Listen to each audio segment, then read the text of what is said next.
او بل دا د دنیا عمر څومره ده. تاسې به اورېدلي وي که نه دنیا عمر څومره ده؟ 7,000 کاله.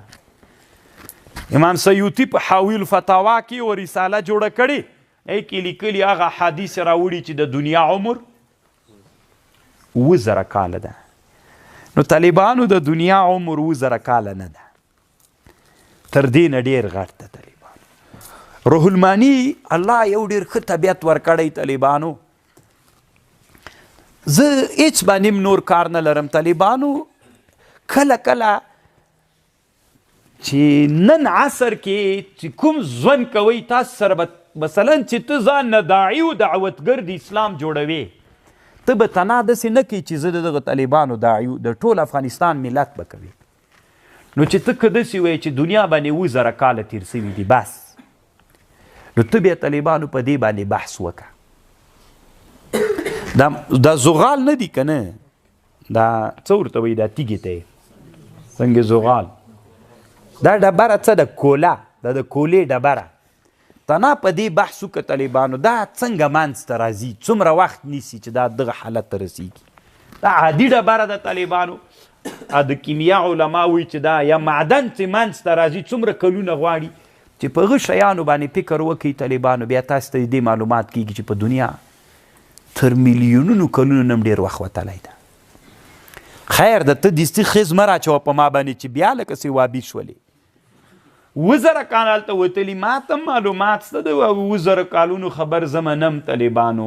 هغه 7,000 کاله خبر امام سیوطي په حاوي کې لیکلی، خو هغه احادیث صحیح دي که نه دي صحیح؟ او په ګورې طالبانو نننۍ دنیا کې بعضې داسې شیان دي چې د دنیا خلک چې په هغې څېړنه کوي، لږ څېړنې نه داسې معلومیږي طالبانو چې په دنیا باندې میلیونونه کاله تیر دي. هغې مثلا د معادنو په مسله باندې بحث کوي.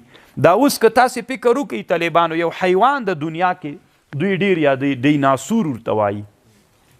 څومره وخت مخکې ساینسدانانو د هغه د پښو چاپونه په هغه کې کشف کړل، د بحر په هغه کې. یا طالبانو کله کله داسې سوي دي، تاسې طالبانو داسې غټ مار، دومره غټ مار طالبانو که نه چې هر یو دا د مولا بندونه هر یو طالبانو لکه د یو کوټې قدر ته. دا کله چې دوی کیندنې کړي دي، دا کیندنو کې دا ماران راوتلي دي، داسې پروت ته مړ د هر هغه هغې هم داسې غټه غټه ښکاري. نو دا اوس په دوی بحث کوي چې دا په غاډوکو باندې بحث کوي، علما تحقیقات کوي، علمي څېړنې کوي. نو بیا دا معلوماتونه کوي چې څومره کاله چې په هډوکې وځي داسې حالت ته رسیږي. نو هغې نه دا معلومات کوي چې په دنیا څومره وخت وتلی ده. تاسې په خبر پوهېږئ؟ یا طالبانو اوس په احرام د مصر، په مصر کې یو ځای د احرام المصر ورته وایي، داسې تیرې تیرې غونډۍ دي که لیدلي مو وي، دا د دنیا له سختو عجایبو نه دي. یا مثلا کله کله طالبانو کیندنې کېږي، باندې لاندې داسې شیان راوځي چې هغې نو عینه داسې استدلالات کوي د دنیا خلک چې دنیا باندې تر میلیونونو کلونو نه هم ډېر وخت وتلی ده. او دلته ته وایي چې د دنیا عمر څومره ده؟ 7,000 کاله ده. روح المانی طالبانو داسې وایي وذهب كثير منا إلى أنه منذ كان إلى زمن البعثة 6,000 سنة وأن عمر الدنيا 7,000 سنة ورأوا أخبارا كثيرة في ذلك. ډېر علماو دا روایت کړی، په دې کې اخبار هم راوړي. هو الحق أنه كان بعد أن لم يكن ولا يكون بعد أن كان. څومره ښه خبرې کړې طالبانو. روح المانی وایي انه كان بعد ان، یو وخت داسې وه چې دنیا نه وله اوس سته، خو څومره وخت کېږي نه ده معلومه.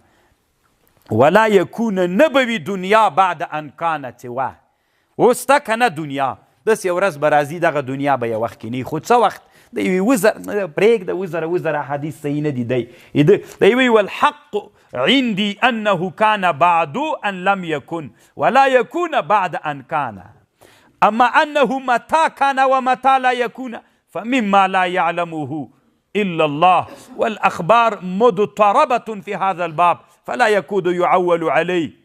په دې باندې څندان اعتماد نشي کېدلی.